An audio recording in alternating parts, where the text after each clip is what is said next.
UP में 10,000 FIR, 400 गिरफ्तार।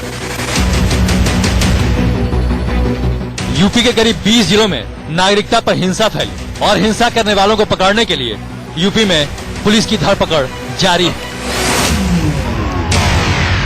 केवल लखनऊ में 218 लोगों को गिरफ्तार किया गया। पूरे यूपी में करीब 10,000 लोगों पर FIR दर्ज।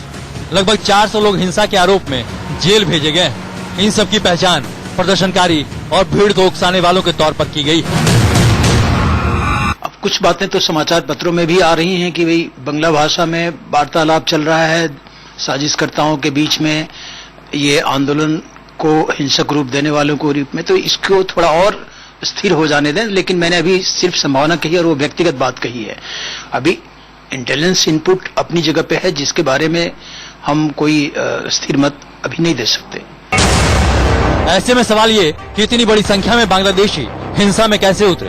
क्या इन्हें किसी मकसद के लिए सामने किया गया या फिर नागरिकता कानून की चोट सबसे ज्यादा इन्हें ही लगी है?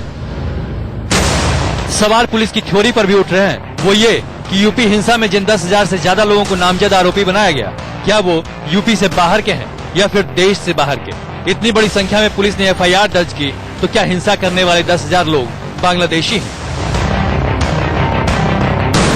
जितने बड़े पैमाने पर हिंसा हो रही है, ऐसा लगता है कि ये संगठित जुर्म की तरह है। शहर शहर इसकी प्लानिंग हुई होगी, फिर वो साजिश पुलिस को पता क्यों नहीं चली? लखनऊ पुलिस ने तो गिरफ्तार और हिंसा फैलाने वाले लोगों की तस्वीरें तक जारी कर दी।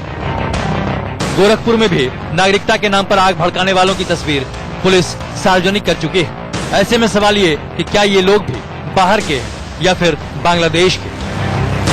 देख रहे हैं कि कौन कौन उसमें तत्व शामिल थे। उसमें NGOs भी शामिल हो सकते हैं, पॉलिटिकल पर्सनल भी शामिल हो सकते हैं और बाहरी तत्व भी शामिल हो सकते हैं। विवेचना में हमारी टीम सभी एंगल्स को देख रही है।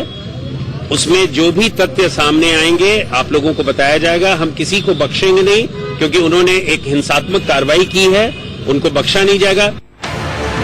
यहाँ बड़ा सवाल ये कि बांग्ला भाषा में मिले कोड वर्ड का क्या मतलब है? यूपी पुलिस का इशारा किसकी तरफ है? क्या यूपी में हिंसा फैलाने में सही मायने में बांग्लादेशियों का हाथ है? ये सवाल इसलिए क्योंकि भारत सरकार के लिए बड़ी चिंता का विषय है अवैध बांग्लादेशी। हिंदुस्तान के लगभग सभी राज्यों में बांग्लादेशी अवैध तरीके से रह रहे हैं। सरकार ने 16 नवंबर 2016 को एक इनपुट का हवाला देते हुए इनकी संख्या 2 करोड़ बताई थी। इससे पहले यूपीए सरकार ने 2004 में 1.2 करोड़ बांग्लादेशी की बात कही थी, जिसमें 67% का इजाफा हुआ है।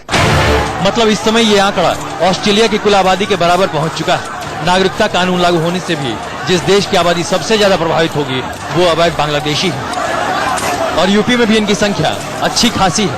ऐसे में हो सकता है कि नागरिकता कानून के विरोध में अवैध बांग्लादेशी हिंसा पर उतर आए हों, या फिर इसका सच कुछ और। इसमें कोई संदेह नहीं कि यूपी में भड़की हिंसा पर बांग्ला भाषा में मिला कोड वर्ड बड़ी साजिश की तरफ इशारा करता है। लेकिन इतनी बड़ी संख्या में FIR और गिरफ्तारी के बाद पुलिस की इस थ्योरी पर भी सवाल उठता है कि क्या यूपी पुलिस कहीं जल्दबाजी में तो किसी नतीजे पर नहीं पहुंचना चाहती? Bureau report, India news.